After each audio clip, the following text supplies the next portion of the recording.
All right, we are live. And what is going on with the Rams defensive line? What do the Rams want in the draft? And what are the draft experts saying? And those guys, Sam Bradford and Tom Dempsey, are going to be some of the things we're going to be talking about today because this is RamView, the April 22nd, 2022 edition. I'm Joe Torosian, and now we are going to talk a little bit of Ram football on this blustery day in Southern California.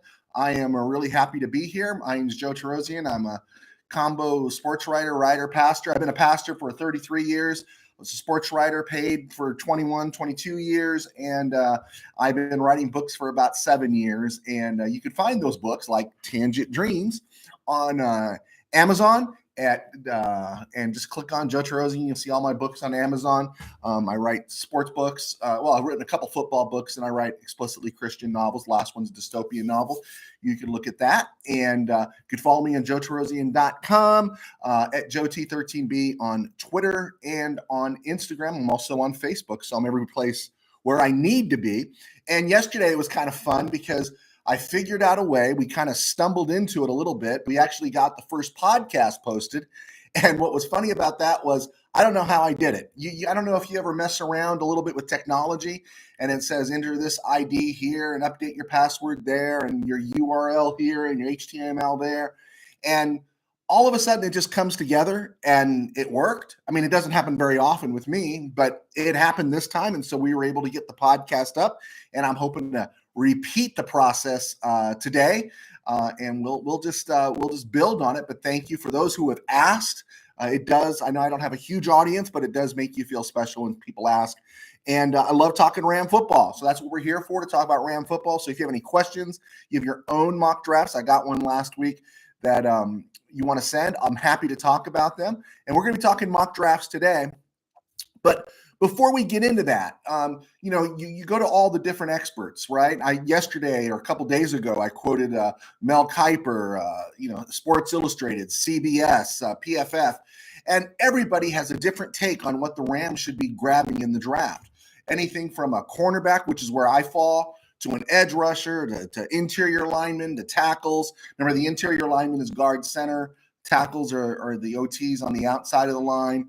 Running backs, fullbacks. I've seen everything. I've even seen someone, because it's Les Snead there, and because of the Tutu Atwell pick, they said the Rams could end up taking another receiver. And I find that hard to believe. And I don't expect them to take a safety at the 104th pick, because they got safeties for this year. And so I could expect them to maybe later on, 5th round back, grab a safety. But it was fun to read a lot of that. And then some of them actually were saying, because A'Shawn Robinson and Greg Gaines are both free agents next year, that the Rams might be ready to draft some more linemen. And I thought, well, this would be a good chance to go through that. Let's remember, the Rams have Aaron Donald. Okay, we will put him over here. We know what we'll put him up here. We know what he is. And then they have Greg Gaines and A'Shawn Robinson. They also had last year Sebastian Joseph Day. Or was that Joseph Gordon Day? Joseph Gordon. Well, anyway, you know what I'm talking about. And he was having a pretty good year for the Rams. He really was. He was having he broke out in 2020, was having a good year, and then he got hurt. And then Greg Gaines stepped in, and Greg Gaines just played better.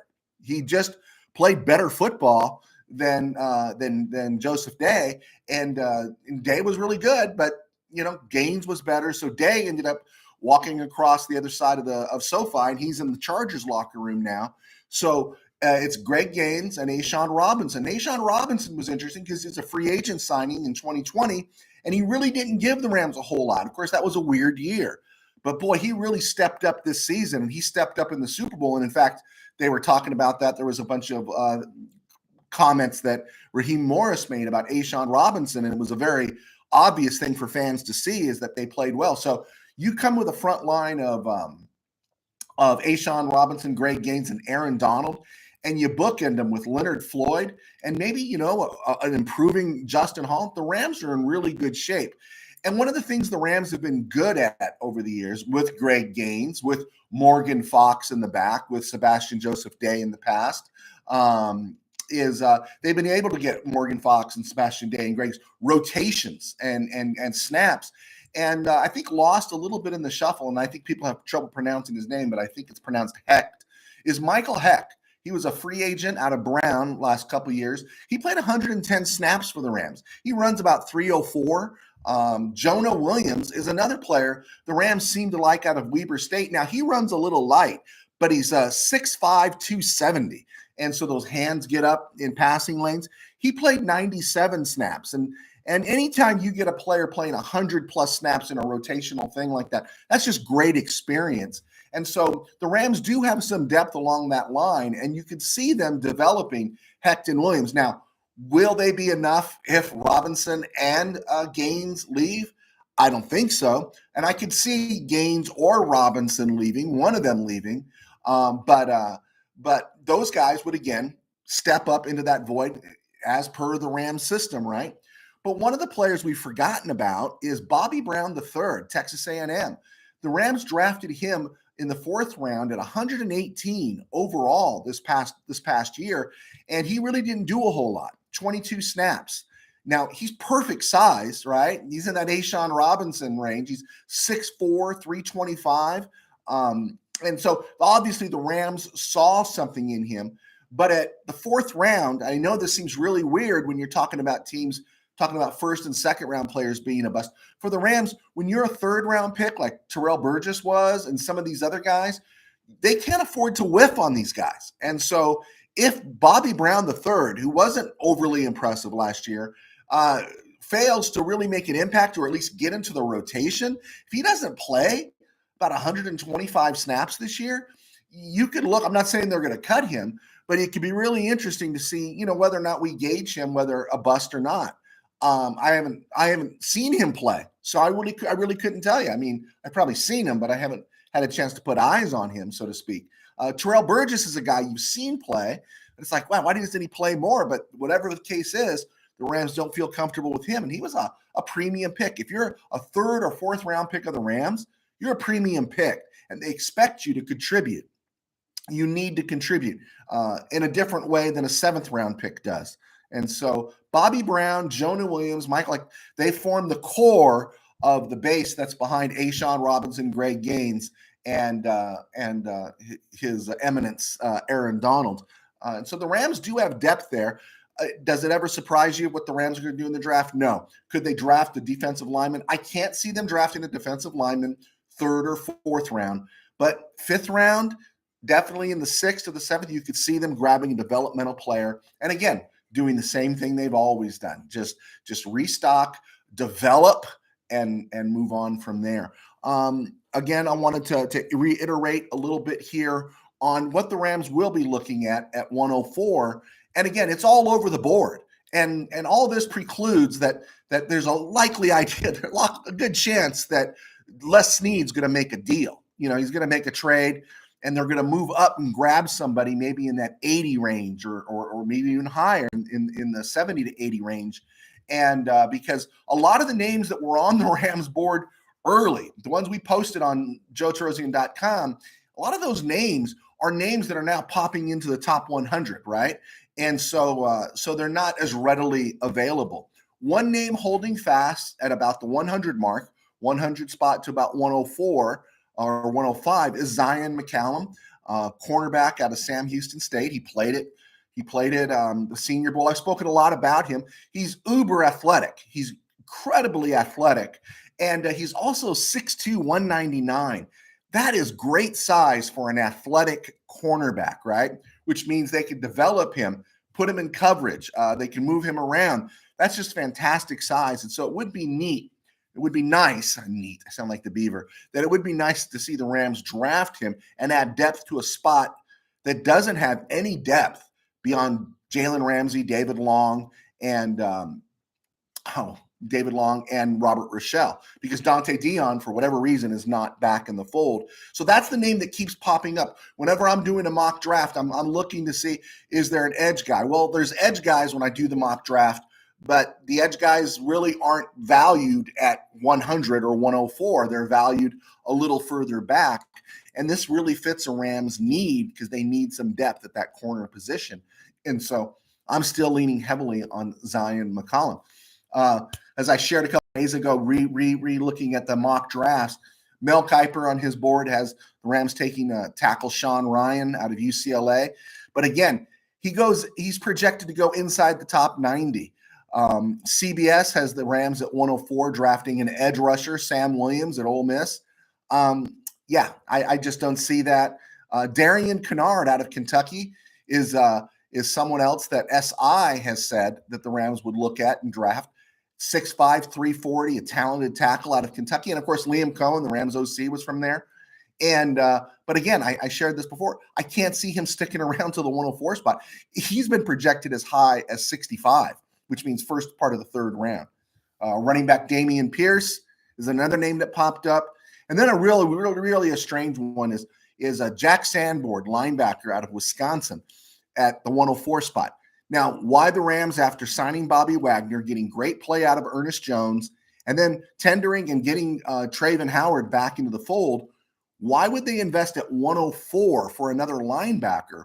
It just seems kind of crazy. But yet, there is a board out there that projects Jack Sanborn out of Wisconsin at 104, which is kind of funny because I've seen another board that has Jack Sanborn projected to the Rams in the sixth round, as opposed to, and there's a big difference between sixth round and third round. Big difference between going 218 and 104. And so that was interesting. I looked at a PFF mock draft, and they had the Rams taking a guard. In fact, they had the Rams taking two guards. Ed Ingram at 104 out of LSU, and Thayer Mumford at guard out of Ohio State at 142. Ingram is rated, I've seen him all over the board. I've seen him inside the top 100. I've seen him far back. And so it'll be interesting to see where he plays. Thayer Mumford is a guy that has the body, played at Ohio State, but there's concerns about his motor. And so he might get drafted because he's an exceptional athlete and's got a great frame. But do you really see the Rams drafting some guy that doesn't have a motor?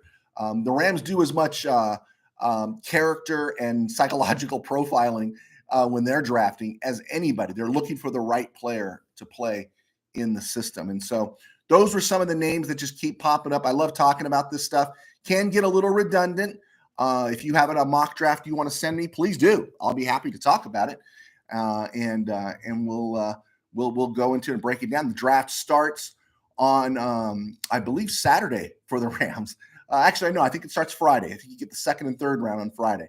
So at the end of the day on Friday, or at the end of the evening on Friday, we'll be talking about who the Rams took at 104, and then everything picks up again on Saturday. Especially, it'll be interesting to see if the Rams make a deal and slide up to grab somebody. So that's always fun to see. One of the things we've been having fun with these last few weeks is talking about this Ram history and following the rabbit trails of the deals and the cuts and how things play out over the years. And so one of the ones that popped up today was on this day in 1975, the Rams sent a fourth-round pick, turned out to be 117 overall, to the Philadelphia Eagles for kicker Tom Dempsey. Now, when I grew up, everybody knew who Tom Dempsey was. He was the guy that kicked the 63-yard field goal. Tom Dempsey was the guy that had no toes on his right foot. He had an abbreviated or shrunken arm, and that was his handicap. But yet he played in the NFL. He was about 6 foot, 255. He was a big dude. He was like Janikowski before he was Janikowski. He wasn't super tall, but he was round, and he kicked straight away. And he had a special boot made that they had this flat facing on his cleat there in his boot that he kicked with, and he booted a 63-yard field goal in 1970 for the Saints. He was playing for the Saints. He's a free agent, signed with the Saints. He kicked the 63-yard field goal. It was his second year there, and it beat the Detroit Lions. Detroit Lions, believe it or not, in 1970 were a playoff team, and so it was a big thing, and everyone knew 63-yard field goal. That was the marker. And that literally was tied, I think, a couple times. I think Jason Elam tied it. It was tied a couple times, but not until like 1998. I don't think Elam matched it until 98, until he got to Denver. And then, of course, Denver, right? The thin air. And then it was, I believe it was Matt Prater. I think it was Matt Prater in Denver, kicked a 64-yarder in 2013. So Dempsey's record literally lasted for over 40 years in the NFL. And since then, we saw, was it Justin Tucker from Baltimore kicked a 66-yarder, hit the crossbar, and went across. And Dempsey's been almost forgotten, but you'd think in a time that that we live in now, where everyone's hypersensitive about so many things, and this guy was really somebody who was disadvantaged, in terms of what he had, and he still made it to the NFL. I just can't believe there's not a movie about Tom Dempsey. He passed away. Was it late last year? I think it was in actually it was 2020, I believe it was. He died of COVID, and he had other health problems, but he was married for a long time. Had a great life, had a great sense of humor. Tom Dempsey, and people liked him, because he was this great story, and he kind of got lost to history here. And I'm really surprised somebody hasn't gone back, looked it up, and talked about. It's a Rudy story, right? And everything. So what happened was in 73, 72, 73, Rams had a pretty good kicker named David Ray. But by 74, he had gotten hurt his back. He came back for the playoffs, did not kick well. And he was released in July of 75, a little time after the Rams made this deal for Dempsey. And Dempsey, when he got to the Rams, he was there in 75, 76. He wasn't a great kicker. Overall, he wasn't a great kicker, but he was okay. He made one Pro Bowl. I think that was in '69 with the Saints. And he's just interesting. If you're a Ram fan, you're one of my best memories, or maybe it's not such a great memory of Tom Dempsey, is in the '76 NFC title game. Rams just come out and are blowing the Vikings in the Met right off the line of scrimmage. They're moving all the way down the field. They get inside the one. They can't score. Ron Jesse runs a reverse. It looks like he's in, but they say no. And it's like 4th and half a foot. I don't know, 4th and an inch, 4th and an eyelash at the goal line. And Chuck Knox, because he's Chuck Knox, he is the 1970s version of Marty Schottenheimer. So whatever safe, conservative decision he's going to make, you come to realize it was going to backfire. And so he sends in the field goal unit. The Vikings corner, special teams ace, Nate Allen, who blocked a ton of kicks that year, blocked the kick. The ball's picked up by Bobby Bryant.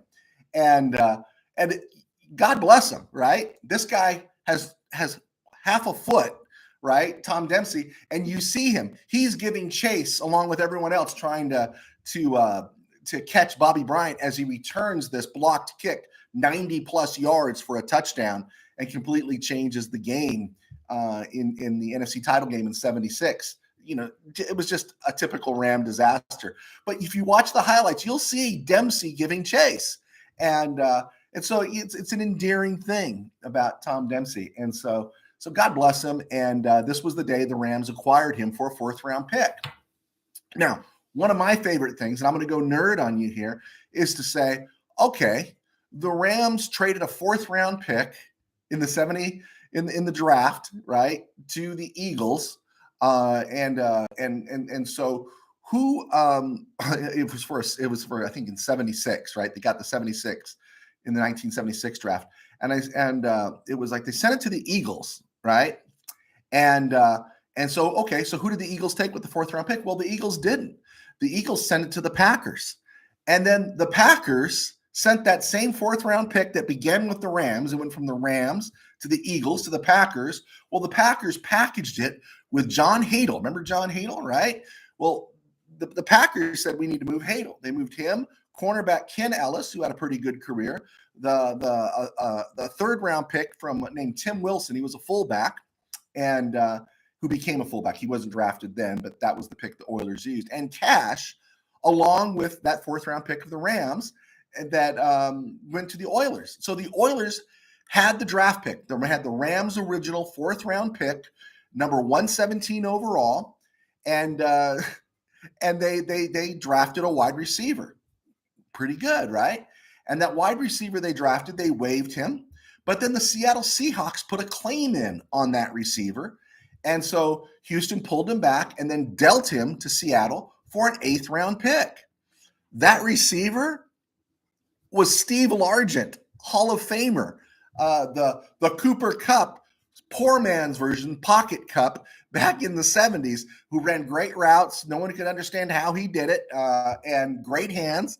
But that 4th-round pick ended up being Steve Largent. I mean, the Rams aren't at fault. They didn't trade Steve Largent for Tom Dempsey. But when you can rabbit trail, picks get moved around from the Rams, to Philly, to the Packers, and then eventually to the Oilers. And in that Oiler trade, that was the trade former Ram quarterback John Hadel was part of. And all that deal was for John Hadel, Ken Ellis, the draft picks and cash. They were to get Lynn Dickey out of Houston to go play quarterback for the Packers. But that fourth round pick that began with the Rams ended up being Steve Largent. I don't know. I think that's kind of cool. And I just wanted to get that out there. Hey, on this day in 1990, the Rams drafted in the first round. They drafted Bernd Brostick.